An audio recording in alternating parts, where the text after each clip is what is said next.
Depuis 6 mois, l'Afghanistan s'enfonce dans la crise. 6 months after the takeover by the Taliban, Afghanistan is hanging by a thread. Plusieurs Afghans qui ont soutenu le Canada lors de la guerre vivent maintenant dans la peur de représailles des talibans. J'ai pu parler avec 2 interprètes afghans. Ils sont dans l'attente en raison d'obstacles sécuritaires, mais aussi des obstacles administratifs, bureaucratiques.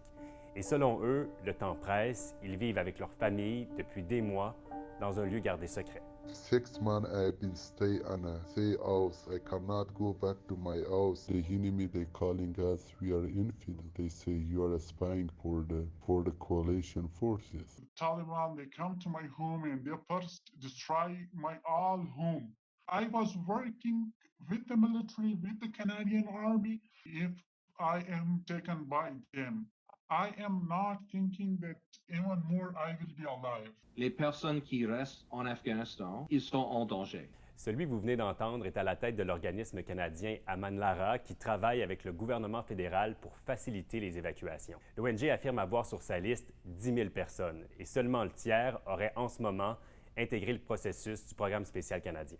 Et à quel rythme présentement le processus d'évacuation se déroule? Nous sommes sur le point de déménager environ 200 personnes par mois. Plus que 90% de notre liste sont des Afghans qui ont aidé notre effort en Afghanistan.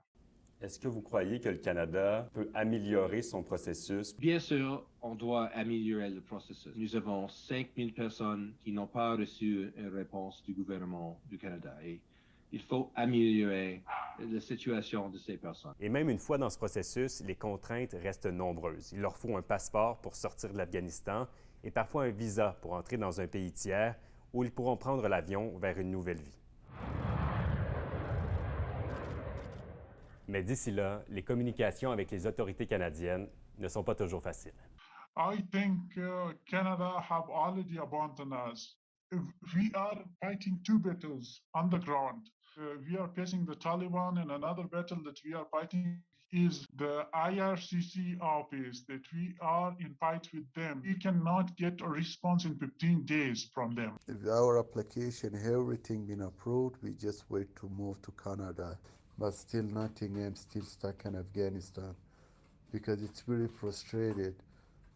Every second, every moment that is going past, that means we lost the chance. Depuis 6 mois, 7500 ressortissants afghans ont trouvé refuge au Canada. Maintenant, est-ce que l'objectif du gouvernement canadien d'accueillir 40 000 réfugiés afghans d'ici 2 ans est vraiment réaliste? C'est accessible, mais c'est le processus qui bloque. Et selon moi, on n'a pas 2 ans de le faire. Le Taliban peut fermer les frontières demain. Le gouvernement canadien a répondu à Nouveau Info par courriel. S'il s'agissait d'une question de volonté, 40 000 réfugiés afghans seraient déjà au Canada. Il y a des obstacles auxquels nous sommes confrontés en Afghanistan qui n'étaient pas présents dans d'autres efforts de réinstallation à grande échelle. Il n'y a aucun manque d'efforts de la part du gouvernement du Canada.